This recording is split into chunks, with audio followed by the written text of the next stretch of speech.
పరిశుద్ధాత్మడానికి వందనాలు. విమోచకుడానికి వందనాలు. ఆలోచనకు దేవా మంచి దేవుడా నీకు వందనాలు. చాలు దేవుడా నీకు వందనాలయ్యా. ఎంత గొప్ప దేవుడు అయ్యా నీకు వందనాలు అయ్యా. రక్తంగా చెప్పాలని దేవా పరిశుద్ధాత్మగా నీకు వందనాలు అయ్యా.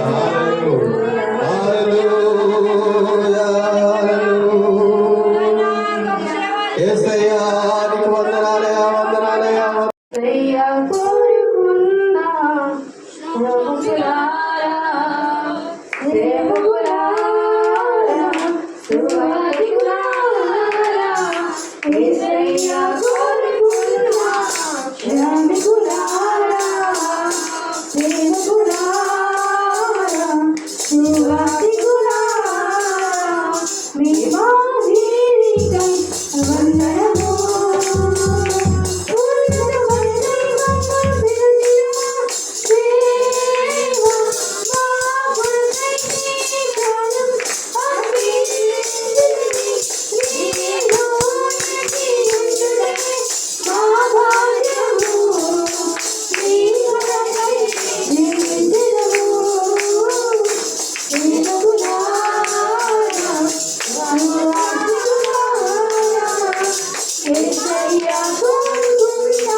వందనాలు. ఆత్మీయ బిడ్డలుగా మనకు ఏమి లాభం, ఏమిటి అందులో మనం నేర్చుకున్నటువంటి విషయాలు అని మనం ఆలోచన చేస్తే, ఈ కీర్తన మనం ధ్యానించినట్లయితే చాలా విషయాలు మనకు అర్థం అవుతాయి. తగ్గించు మనం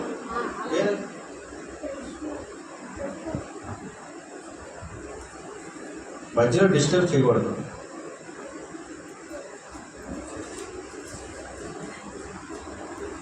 ఈ కీర్తనలో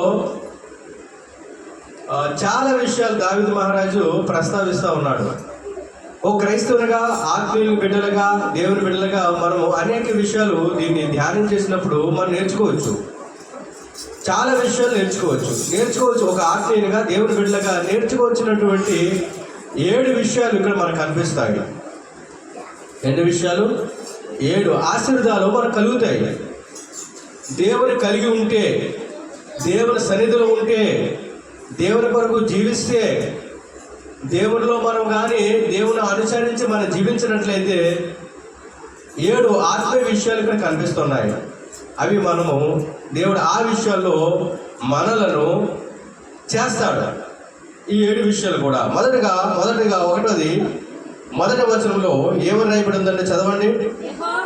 యెహోవా నా శత్రువులను నా విషయమై సంతోషింపనీయక నీవు నన్ను ఉద్ధరించున్నావు. ఒకటే మాట, నువ్వు నన్ను ఉద్ధరించున్నావు. దేవుడు ఉద్ధరించేవాడు. అంటే ఉద్ధరించడం అంటే హెచ్చించడం, ఉద్ధరించడం అంటే హెచ్చించడం, గొప్ప చేయడం అంటే గొప్ప చేయడం, హెచ్చించడం. నువ్వే నాకు ఉద్ధరించేస్తావులే అంటూ ఉంటాను. అంటే ఏంటి? గొప్ప చేయడం, హెచ్చించడం. నన్ను గొప్పవాడు చేసేస్తావులే, నాకు ఏదో సహాయం చేస్తావులే అని అన్న ఆ మాట వాడతాం. ఇక్కడ ఇష్యూ ఏంటంటే హెచ్చిస్తాడు అని. దేవుడు మనల్ని హెచ్చిస్తాడు. దేవుడు మనల్ని ఏం చేస్తాడు? హెచ్చిస్తాడు. ఏ స్థాయిలో ఉన్న దేవుడు నమ్ముకున్న బిడ్డలను దేవుడు వదలడు. దేవుని కొరకు జీవిస్తే దేవుడు వదిలిపెట్టే దేవుడు కాదు. ఉన్నతమైనటువంటి హెచ్చు స్థితిలోకి దేవుడు తీసుకువస్తాడు. పెంట కుప్పల నుండి దీనులను పైకెత్తే దేవుడు. పెంట కుప్పల నుండి దీనులను పైకెత్తే దేవుడు.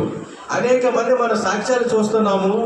ఏ స్థితికి, ఎంత హెచ్చు స్థితికి మనము చూస్తూ ఉంటే వీరైనా అంటాం. వీరుడైనా ఇలా దేవుడు చూస్తాడు. ఈ దేవుడు గొప్పవాడు, దేవుని నమ్మకం ముందు ఎలా ఉండేవారు మాకు తెలుసు, కానీ ఇప్పుడు దేవుని నమ్మిన తర్వాత ఎంత గొప్పవారు అయ్యారు అనేటువంటి సందర్భాలు, సాక్ష్యాలు మనం చాలా విన్నాం, చూస్తున్నాం. దేవుని నమ్మిన తర్వాత ఎప్పుడు కూడా విడిచిపెట్టే దేవుడు కాదు. దేవుడు బైబిల్ గ్రంథంలో కూడా అనేక మందిని హెచ్చించే దేవుడు. అనేకమైన నీచ స్థితిలో, బలహీనమైన స్థితిలో కూడా అనేక మందిని దేవుడు హెచ్చించాడు. ఏమండి? అనేక మందిని దేవుడు హెచ్చించాడండి. అబ్రహామును హెచ్చించలేదా దేవుడు? యాకోబుని హెచ్చించలేదా దేవుడు? యోసేపుని హెచ్చించలేదా దేవుడు? వాడు ఆ స్థాయికి తగలేని వారి అయినప్పటికీ దేవుడు వారిని ఉన్నతమైన వారి పరాయి దేశంలో కూడా, వారు ఏ దేశంలో ఉన్నావా కూడా వారిని హెచ్చించాడు.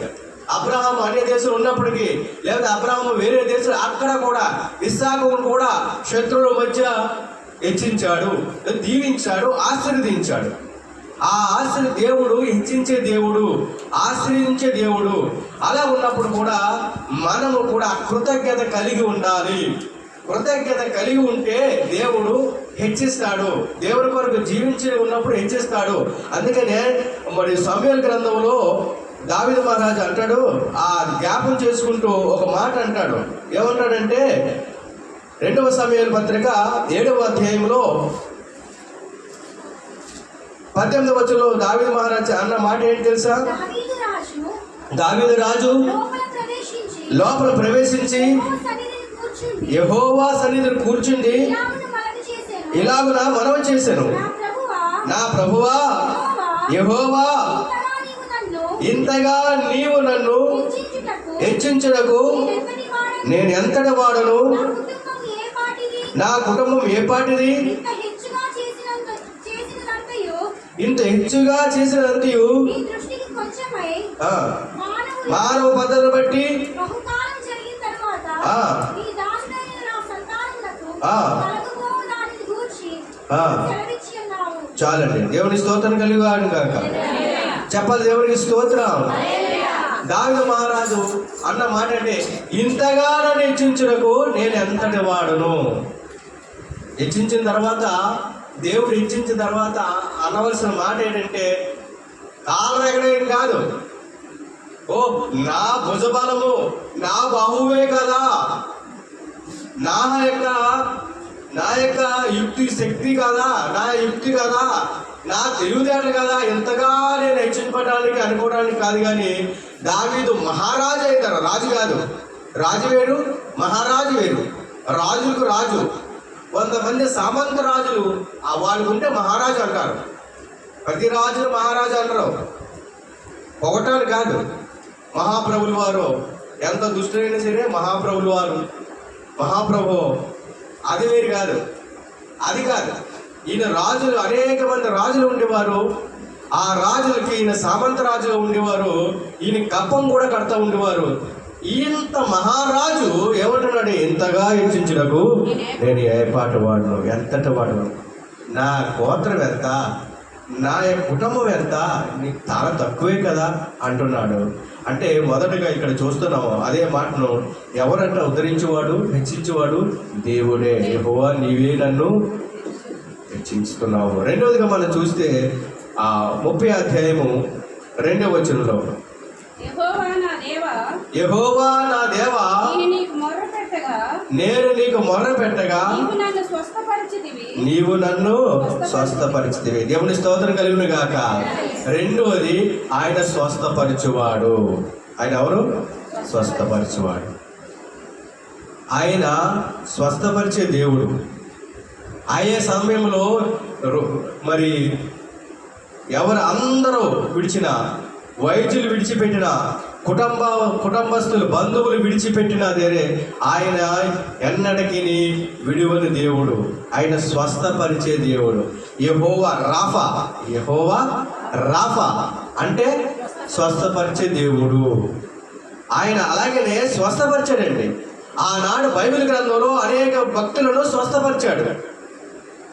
ఆనాడు నుంచి ఈనాటి వరకు బైబిల్ గ్రంథంలో కాదు, నేటి సమాజంలో కూడా, మన సంఘంలో కూడా, లేదా ఇతరత్ర క్రైస్తవ బిడ్డలో అనేకమైన స్వస్థ కార్యాలు జరుగుతూ ఉన్నాయి, జరుగుతూనే ఉంటాయి.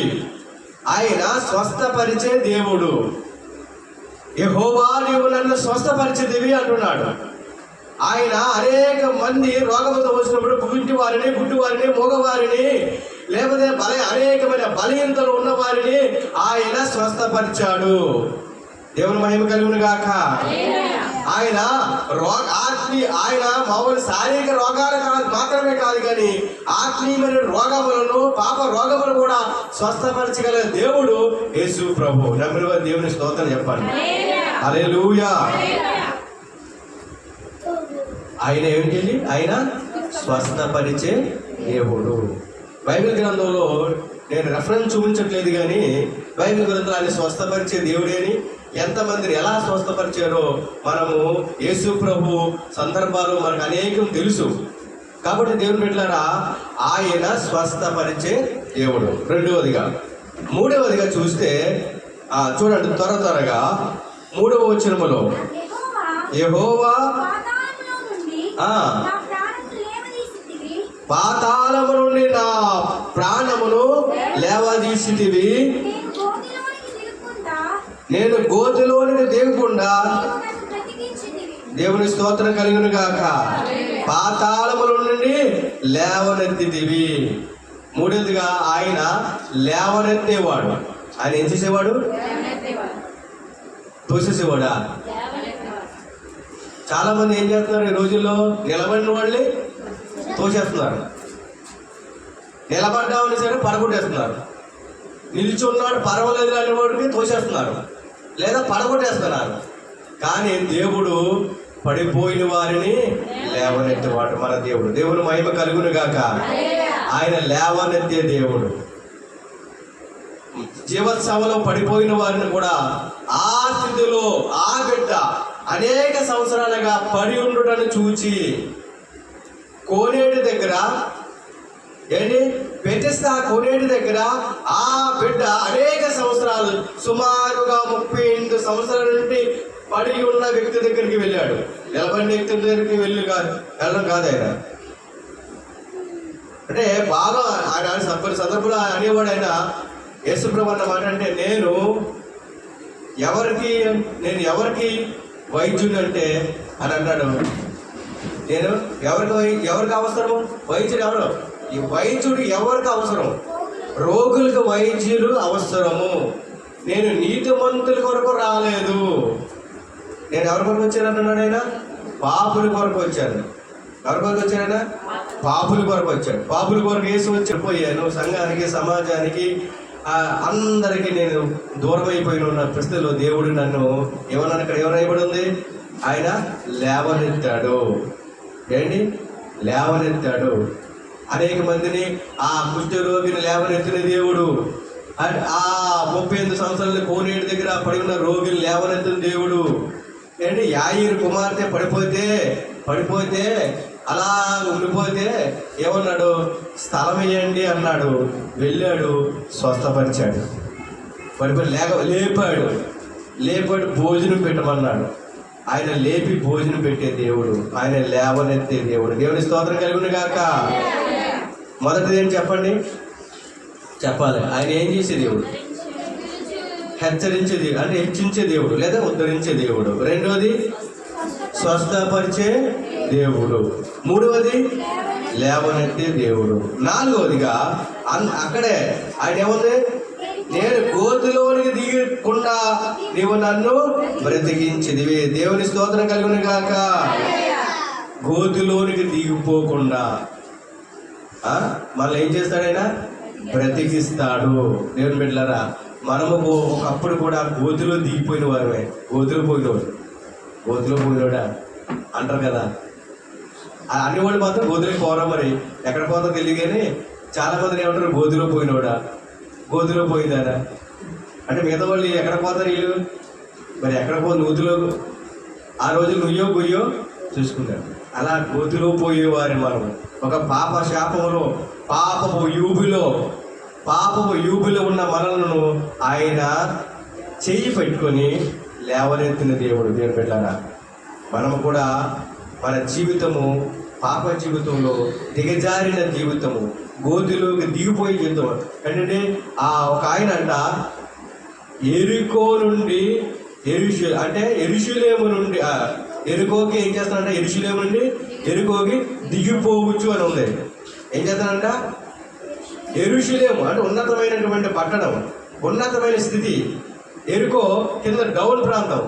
డౌన్కి ఏం చేయాలి? దిగిపోవచ్చు. ఆ గోతులోకి దిగిపోవచ్చు. ఏమయ్యాడంట? సమరయుడు. ఆ సమరయుడు ఏం చేశాడు? సమరయుడా? దొంగ బాటసారి.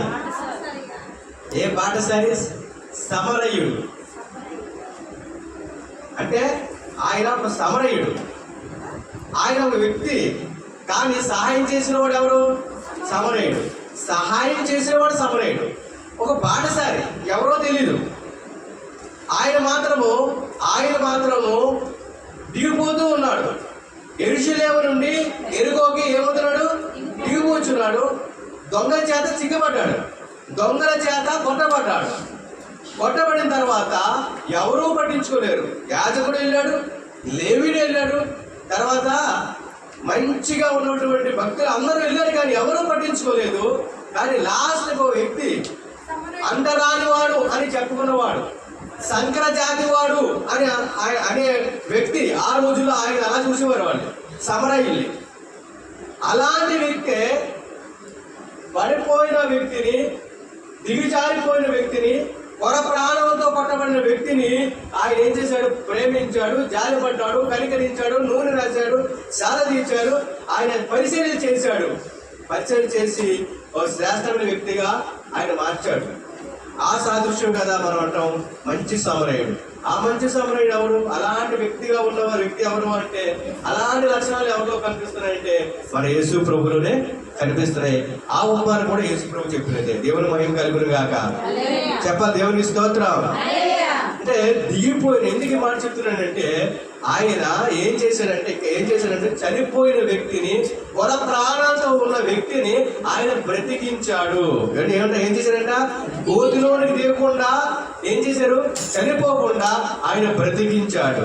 మన దేవుడు బ్రతికించే దేవుడు. ఏం చేశాడు? బ్రతికించే దేవుడు, బ్రతికించే దేవుడు. ఏంటండి చెప్పండి? బ్రతికించే దేవుడు, బ్రతుకు ఇచ్చే దేవుడు. బ్రతికించి అలా ఉంచిన కానీ బ్రతుకును కూడా ఇస్తాడు. దేవుని మహిమ కలుగును కాక.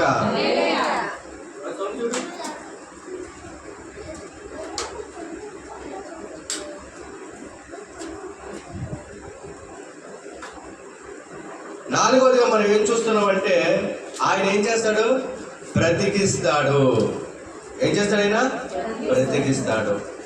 ఒకటి చెప్పాలి, ఉద్ధరిస్తాడు, హెచ్చిస్తాడు. రెండోది స్వస్థపరుస్తాడు. మూడోది లేవనెత్తాడు. నాలుగోది బ్రతికిస్తాడు. ఆయన బ్రతికిస్తాడు. ఏ స్థితిలో ఉన్నా బ్రతికిస్తాడు. ఏ పరిస్థితులు ఉన్నా బ్రతికిస్తాడు. ఆధ్యాత్మికంగా బ్రతికిస్తాడు, శారీరక రీతిగా బ్రతికిస్తాడు. అనేక మందిని ఆయన బ్రతికించాడు. ఏంటి? అనేక మందిని బ్రతికించాడు. ఆయన నమ్మిన బిడ్డలు కూడా అనేక మందిని బ్రతికించాడు. ఈరోజు నా బ్రతుకు లేదనుకుంటున్నావా? నా బ్రతుకు శూన్యమైపోయింది అనుకుంటున్నావా? నేను బ్రతకలేను అనుకుంటున్నావా? నేను ఎలా బ్రతకాలి అనుకుంటున్నావా అని అంటున్నాడు. బ్రతికిస్తాను అంటున్నాడు. నాకు బ్రతుకు లేదు అనుకుంటున్నావా? నేను ఎలా జీవించాలనుకుంటున్నావా? ఎలా బ్రతకాలనుకుంటున్నావా? ఆయన నీకు ఏం చేస్తాడంటే నీ బ్రతుకు మారుస్తాడు, నీకు బ్రతుకు ఇస్తాడు. దేవుడు ఆయన అనేక మందిని బ్రతికించాడండి. పాప శాపములు ఉన్నవారిని, నరకాన్ని చెరువులు ఉన్నవారిని, నాకు మరణమే శరణ్యం, ఇంకా నాకు సావే శరణ్యము అనుకున్న అనేక మందిని దేవుడు ఏం చేశాడు తెలుసా? బ్రతికించాడండి. నేను బ్రతికించలేదా? ఒకప్పుడు అనేక సందర్భంలో మనము కూడా అనేక మంది అనుకోలేదా? ఎందుకు ఈ జీవితం? ఎవరి కొరకు బ్రతకాలి? నేను బ్రతకరు అనుకున్నప్పుడు ఆయన నీకు బ్రతికివ్వలేదా? నీకు బ్రతికించలేదా? ఆనాడు చేసిన దేవుడు ఈనాడు చేయడా అని ఖచ్చితంగా ఆయన బ్రతికిస్తాడు. ఐదవదిగా మనం చూస్తే చూడండి, ఆయన 7వ వచనం చూస్తే, యెహోవా దయ కలిగి నీవే నా పర్వతమును స్థిరపరిచితివి. దేవుని మహిమ కలుగును గాక. చెప్పాలి, దేవుని స్తోత్రం, హల్లెలూయా. ఆయన ఏం చేస్తాడు? స్థిరపరుస్తాడు. స్థిరపడడం అంటే స్థిరము లేని వారికి, స్థిరం లేని వరం ఇస్తే ఎలా వాడుకోవడం తెలియదంట. ఏంటి? స్థిరం లేని వారికి వరం ఇస్తే ఎలా వాడుకోవడం తెలియదంట. ఒకటి స్థిరం లేదు, ఆడికి వరం ఇచ్చాడు. వరం ఇస్తే ఆడికి ఏ వరం? స్థిరం లేని వరం ఇచ్చాడంట. వరం ఇస్తే అందరినీ కూడా చంపేస్తున్నాడంట. అందరినీ చంపేస్తున్నాడు. ఆడికి ఎవరి మీద చేయితే ఆడికి తెచ్చుకోవాలంటున్నాడు. తిరిగి ఆడి మీద చేసుకున్నాడు, ఆడిపోతాడు. అంటే స్థిరలేని వరం ఇలా ఉంటాయి.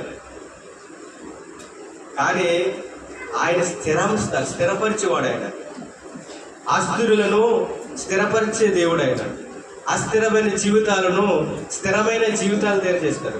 అంటే పాట పాడుతూ ఉంటాం కదా, అందుకనే ఇప్పుడు ఈ మధ్యకాలంలో పాట ఒక వ్యక్తి పాడుతున్నారు, మంచి పాట, స్థిరపరిచేవాడవు నీవే. ఆ పాట అంతా కూడా ఈ యొక్క కీర్తన. ఆ పాట అంతా కూడా పాటను వారి కీర్తన ధ్యానించినప్పుడు వారు రాసే పాటలు అవి. కీర్తన ధ్యానించినప్పుడు పాడే దానికి ఇంకోటి కౌంటర్లు, పని పాటలలో కౌంటర్లు వేసుకుంటూ ఉంటారు. పని రోజులు కౌంటర్లు ఎక్కడ ఉంటాయి? కౌంటర్కి రీకౌంటరు. స్థిరపరుస్తాడంట. ఆయన స్థిరపరిచేదంటే ఎలాంటి వాళ్ళని స్థిరపరిచాడంట. స్థిరపరిచేవాడు ఆయన అంట. ఏంటి ఆయనే మరి? ఆయన కథ మొత్తం మార్చేస్తాడంట. మార్చుతాడండి ఆయన. ఏదైనా చేసేస్తాడంట. అది ఏదైనా చేయాలంటే నువ్వు దేవుని సన్నిధిలో ఇప్పుడు మనం ప్రారంభంలో ఏం మాట్లాడుకున్నాం? దేవునిలో ఉంటే, దేవుని కొరకు జీవిస్తే, దైవభక్తులుగా దేవుని వాక్యానుసారంగా జీవిస్తే అని మాట అనుకున్నావా? అప్పుడు ఎన్ని చెప్పుకున్నావా? అప్పుడు ఏం చెప్పుకున్నావు? ఆయన ఉద్ధరిస్తాడు, ఆయన ఏం చేస్తాడు చెప్పాలి, ఏం చేస్తాడు? ఆయన అయిపోయిందా? స్వస్థపరుస్తాడు, ఆయన లేవనెత్తాడు, ఆయన బ్రతికిస్తాడు, ఇప్పుడు స్థిరపరుస్తాడు చెప్పుకున్నావు కదా. దేవుని బిడ్డలారా, ఆయన స్థిరపరిచే దేవుడు. అనేకమైన జీవితాల్లో, అస్థిరమైన జీవితాల్లో అనేక మందిని ఆయన స్థిరపరిచాడు. బైబిల్ గ్రంథంలో అనేక మందిని స్థిరపరిచాడు. ఆయన బలపరిచాడు. ఆయన స్థిరపరిచే దేవుడు. ఆయన దగ్గరికి వచ్చిన ఎప్పుడు వెళ్ళడం కూడా త్రోసివేసే దేవుడు కాదు. ఆయన బలపరిచే దేవుడు. ఆయన నా జీవితంలో స్థిరం లేదనుకున్నప్పుడు నిజంగా వాక్యాన్ని నమ్మగలిగితే, ప్రభా నువ్వు స్థిరపరుస్తాడు, వాక్యాన్ని నువ్వు ఒక నమ్మగలిగితే, దేవుడు వాక్యాన్ని నమ్మగలిగితే ప్రభా నన్ను స్థిరపరుస్తానన్నావు కదా, ఆనాడు దావీదుని స్థిరపరుస్తానన్నావు కదా, స్థిరపరిచావు కదా, నన్ను ఎందుకు స్థిరపరచండి? ఖచ్చితంగా ఆయన ఏం చేస్తాడు? మనలో కూడా స్థిరపరుస్తాడు. దేవుని మహిమ కలుగును గాక. అనేక మంది భక్తులను ఆయన స్థిరపరిచాడు. ఆయన రాజ్యాలను స్థిరపరిచాడు. రాజ్యము స్థిరంగా ఉండదు అనుకున్నప్పుడు దావీదు కొరకు నేను దావీదు కొరకు రాజ్యాన్ని స్థిరపరుస్తానన్నాడు. రాజ్యాన్ని స్థిరపరిచాడు. అనేక మంది ఉద్యోగంలో లేనప్పుడు ప్రార్థన చేయగా ఉద్యోగంలో స్థిరపరిచాడు. దేవుని స్తోత్రం కలుగును గాక. దేవుడు వదీయుడు. నీకెప్పుడు స్థిరం వస్తుంది అనుకుంటావు, నాకెప్పుడు స్థిరం వస్తుంది? అందరికీ స్థిరం వస్తుంది కానీ మా ఆయనకి స్థిరం రావట్లేదు. అందరికీ స్థిరం వస్తుంది కానీ మాకు స్థిరం రావట్లేదు, మా బిడ్డలు స్థిరం రావట్లేదు అనుకుంటున్నారు. లేదు, దేవుడు నిన్ను స్థిరపరుస్తాడు. దేవుని స్తోత్రం కలుగును గాక. 5వ మాట, 6వ మాట చూడండి. ఆయన ఏం చేస్తారని ఇంకా ముందుకు వస్తే చూడండి. 6వ మాట, ఆయన 30 అధ్యాయంలో 11వ వచనం, నా ప్రాణము మౌనంగా ఉండక నా అంగలార్పును నీవు నాట్యముగా మార్చి ఉన్నావు. దేవుని మహిమ కలుగును గాక. ఆయన ఏం చేస్తాడంటే కన్నీటిని తుడిచే దేవుడు. అంగలార్పు అంటే ఏంటి? అంగలార్పు అంటే ఏంటి? కన్నీరు, ఏడుపు. అంగలారుతాం ఎప్పుడు? అయ్యో గుండెలు బాదుకున్నాం ఎప్పుడు? కన్నీటి కాలుస్తాం, అంగలారుతూ ఉంటాం. దేవుడు బిడ్డలారా, ఆయన కన్నీటిని తుడిచే దేవుడు. ఆ కన్నీటిని ఇదిగో నీ కన్నీరు నా కవిలో ఉన్నది అంటున్నాడు భక్తుడు. దేవుడు కన్నీటిని తన గుడిలో దాచుకున్న దేవుడు. ఆయన కన్నీటిని తుడిచే దేవుడు. నీ కన్నీరు ఏముందో బయటికి చెప్పు. బయట కన్నీరు కాల్చబడిన హృదయాల్లో నీ కన్నీరు, నీ బాధన వేదన ఎవరితో చెప్పుకున్న బాధ ఉందేమో, ఆ కన్నీరు దుఃఖమును ఆయన తీర్చే దేవుడు. దేవుని స్తోత్రం కలిగిన గాక. కన్నీటిని తుడిచే దేవుడు ఆయన. ప్రతి వారి కన్నీటి భాష ఉందని తుడుస్తాడని చెప్పిన దేవుడు. ఇప్పుడే కాదు, ఎప్పుడైనా కన్నీటి చూస్తాడు. ఒక రోజు వస్తుందంట, ఇక్కడ నువ్వు కన్నీటితో దుఃఖంతో దుఃఖించిన మీరు ధన్యులు. ఏమనంట? మీరు ఓదార్చబడతారు. ఒక రోజున ఈ లోకంలో కన్నీరు, కష్టము, దుఃఖము, వేదన ఉన్నప్పటికీ, ఆకలి లేని, కన్నీరు లేని, దుఃఖము లేని మహిమ రాజ్యంలో మనం ప్రవేశించినప్పుడు అక్కడ ఏమున్నదంట? కన్నీరు ఉండదంట, దుఃఖం ఉండదంట, వేదన ఉండదంట, నిత్య సంతోషమే ఉండదంట. దేవుని మహిమ కలిగిన గాక. ఒకవేళ ఈ లోకంలో నీ కన్నీరు కార్చినా, దుఃఖపడినా సరే, కన్నీరు లేని, ఆకలి లేని ఆ మహిమ రాజ్యం కొరకు నీ స్థిరపరిస్తే ఇంకా నువ్వు శాశ్వత కన్నీరు లేకుండా శాశ్వత ఆనందాన్ని అక్కడ పొందుకుంటావు. ఈ లోకంలో కన్నీరు ఉండినా సరే, కానీ ఈ లోకంలో కూడా నీ కన్నీరుని చూసే దేవుడు. బిడ్డలు లేనప్పుడు సమయంలో అన్న కన్నీరుని చూసిన దేవుడు ఏంటి? లేదంటే అనేక భక్తుల యొక్క ఆ యొక్క ఏంటి చూడండి, ఒక రోజున ఆమె